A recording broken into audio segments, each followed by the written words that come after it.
दुर्योधन इस सरोवर में छिपा है।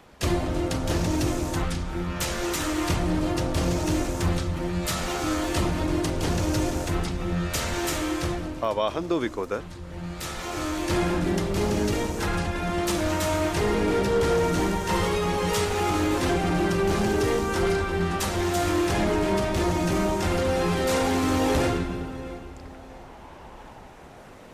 दुर्योधन, मैं जानता हूं तुम यहीं छिपे हो।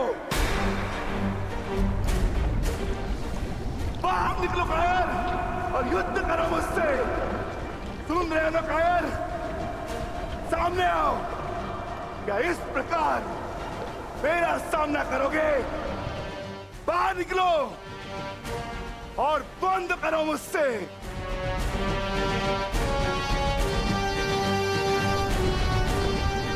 आज तुम्हारे मामा श्री तुम्हारा साथ छोड़कर चले गए और शीघ्र ही मैं तुम्हें उनके पास भेज दूंगा।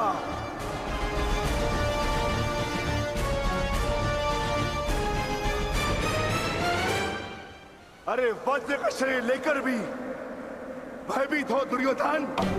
महारथी कर्ण को अपना मित्र कहते हो ना, किंतु आज यदि कर्ण तुम्हें इस दिशा में देख लेते तो उन्हें भान हो जाता कि उनका मित्र एक शूरवीर योद्धा नहीं, बस एक कायर है।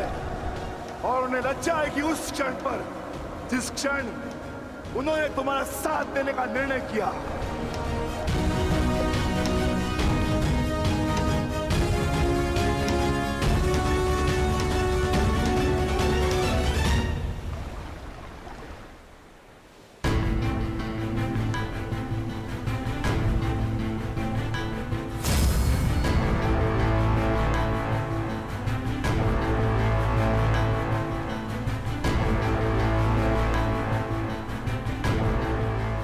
विकोदर,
तुम तो अपने मामा से भी बड़े कायर निकले दुर्योधन।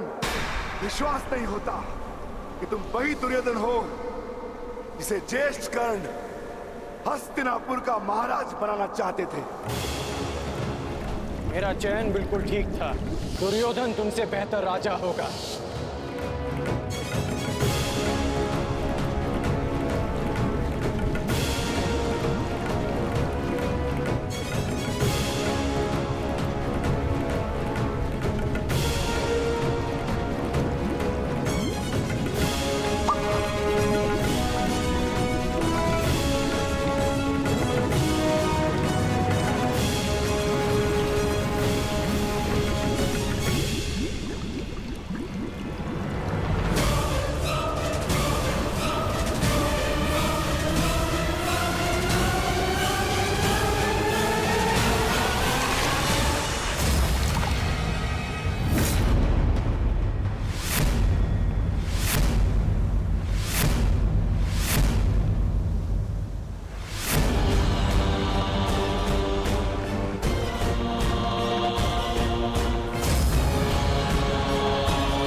दुर्योधन आओ,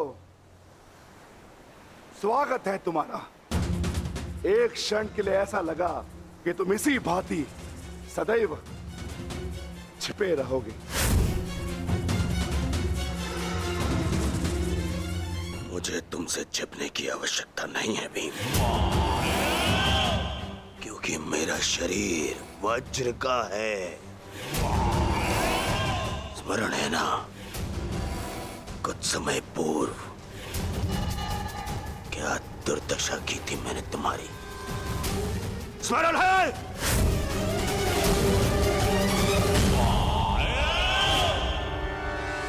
दुर्योधन सत्य कह रहे हैं विकोदर। दुर्योधन छिप नहीं रहे थे, वो तो जल साधना में लीन थे। ये तैयारी तो युद्ध से पहले की थी दुर्योधन, है ना?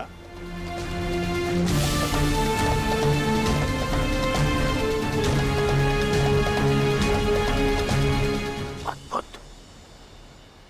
एक बार फिर तुमने मुझे चौंका दिया।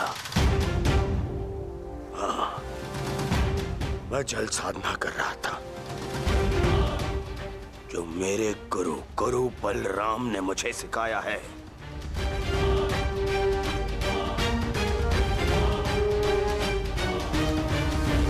आशा करता हूं कि मुझे विलंब ना हुआ हो। जो चाहे साधना कर लो दुर्योधन, परंतु आज तुम्हें मुझसे कोई नहीं बचा सकता। बड़े निश्चित हो मेरी मृत्यु को लेकर।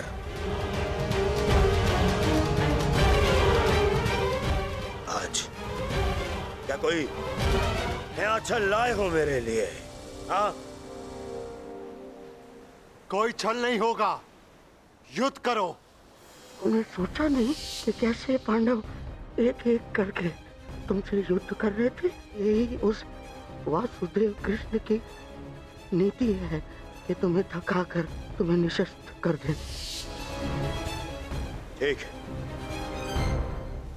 युद्ध होगा, परंतु एक बार में एक ही से होगा,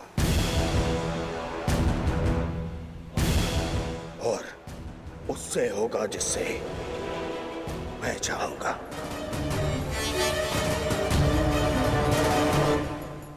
स्वीकार है।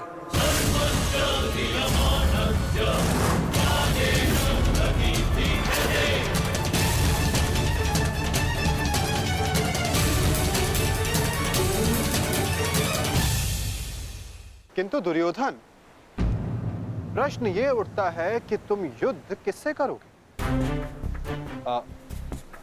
नकुल सहदेव से?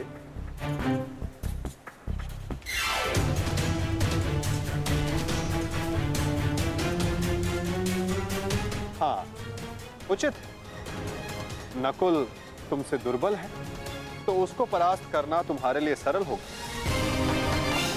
और सहदेव ने तो तुम्हारे मामा श्री का वध करके अपनी प्रतिज्ञा पूर्ण की है ना? किंतु ये चुनाव करने से पूर्व एक बात सदा स्मरण रखना दुर्योधन, कि नकुल सहदेव का एक प्रहार तुम्हारे 100 प्रहारों से अधिक स्मरणीय होगा, और नकुल सहदेव को तुमसे कहीं अधिक सम्मान मिलेगा। हाँ, कदाचित इस द्वंद्व में, इस महाभारत में तुम भले ही विजयी हो जाओ, किंतु सदा के लिए तुम अपना मान, सम्मान और यश खो बैठोगे दुर्योधन।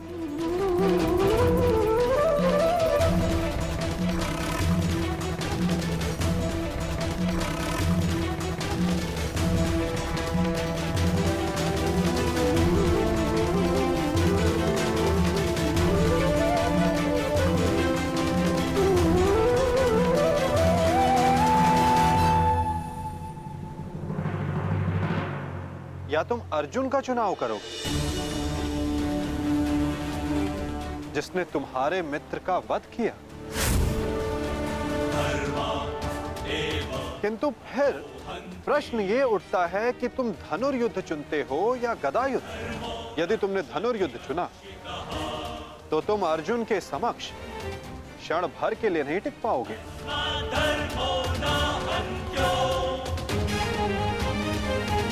और यदि तुमने गदा युद्ध चुना तो समस्त संसार तुम्हें इस अन्यायपूर्ण चुनाव के लिए सदा धिक्कारता रहेगा।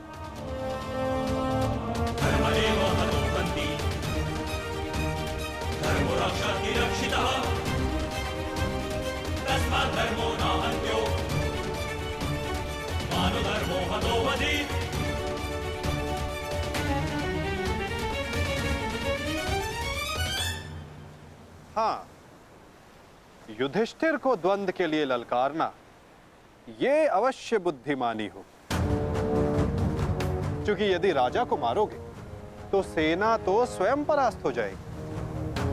किंतु ये बात स्मरण रखना दुर्योधन, यदि तुमने ऐसा किया तो समस्त संसार तुम्हें उस कायर की भांति स्मरण करेगा जिसने स्वयं से निर्बल को परास्त करने का विकल्प चुना।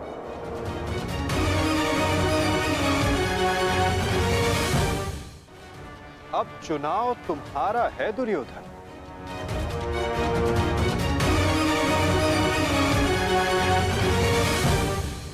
नहीं चलिए, ये फिर तुम्हारा कोई छल है। मेरा चुनाव केवल वो होगा जिसकी मृत्यु मेरे 99 भाइयों के लिए श्रद्धांजलि होगी। परिणाम चाहे जो भी हो, दुर्योधन केवल एक महान योद्धा के रूप में जाना और पहचाना जाएगा।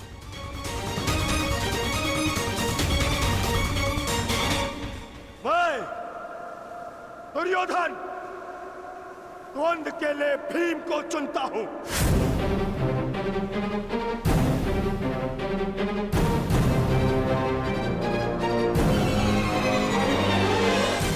और इसे मारने के पश्चात मैं एक एक करके बाकी चारों भाइयों को मारूंगा। ये मेरा वचन है।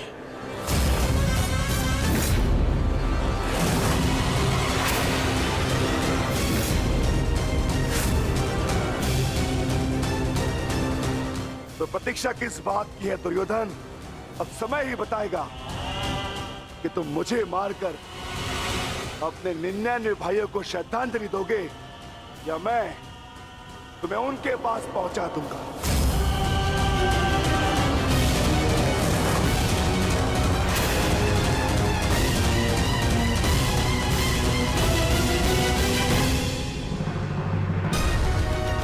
हर हर महादेव।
प्रणिपात दाऊ।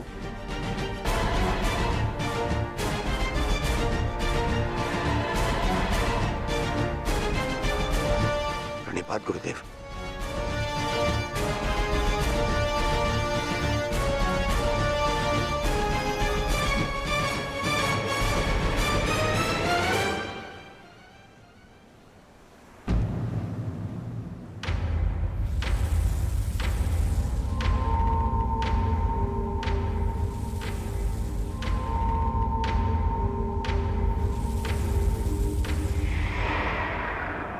अठारह औक्षणी सेना का विनाश हो चुका है कान्हा। आर्यव्रत के सभी महारथी काल के गाल में समा चुके हैं। अब और कितनी आहुति दी जाएगी इस युद्ध में कान्हा? उत्तर दो। बंद करो ये विनाश, बंद करो ये महाभारत अब।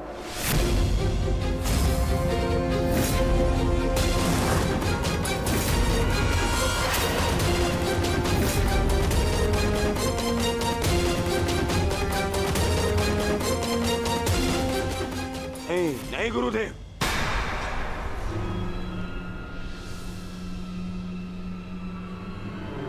मैं इतना कुछ खो चुका हूं कि अब जब तक मेरा प्रतिशोध पूर्ण न हो जाए ये युद्ध समाप्त नहीं हो सकता।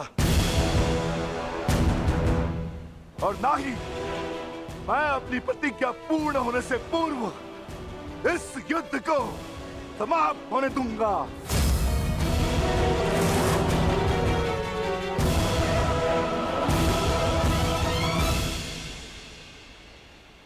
तुमने जो प्रतिज्ञा दुर्योधन के लिए ली है, अब उसका पूर्ण होना असंभव है।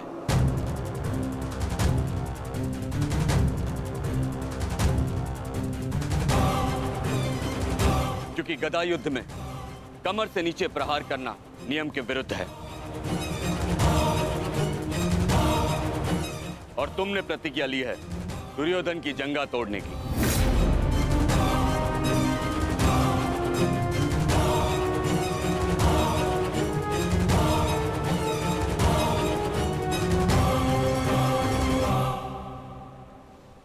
कैसी अनीति दाऊ! महामहिम भीष्म के बाणों की शैया पर जाने के पश्चात इस युद्ध में कोई नीति शेष नहीं रही दाऊ।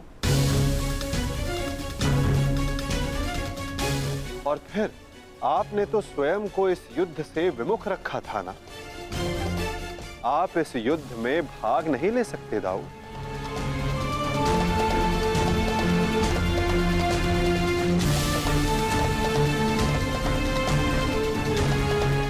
ये युद्ध धर्म स्थापना के लिए है दाऊ। मैं यही तो देखने आया हूं कान्हा कि इस धर्म स्थापना की युद्ध में कोई अधर्म ना हो।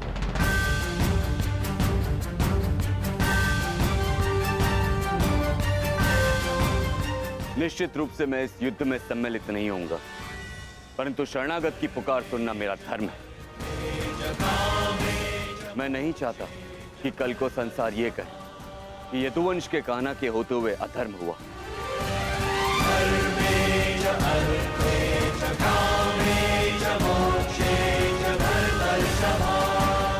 यदि ये दोनों युद्ध करना चाहते हैं तो करें।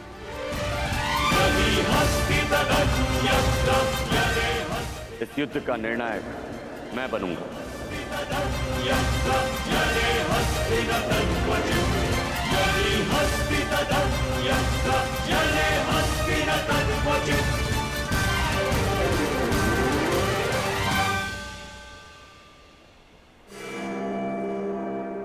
और स्मरण रहे, जिसने भी इस युद्ध में नियमों का उल्लंघन करके विजय पाई, उसे मैं स्वयं अपने हल से समाप्त कर दूंगा।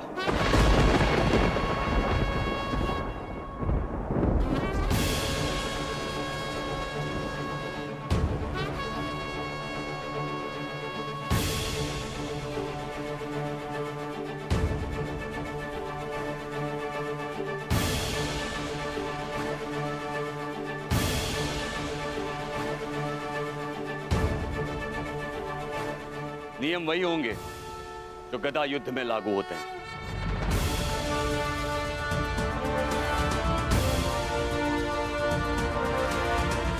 और युद्ध में कोई भी योद्धाओं के मध्य नहीं आ सकेगा।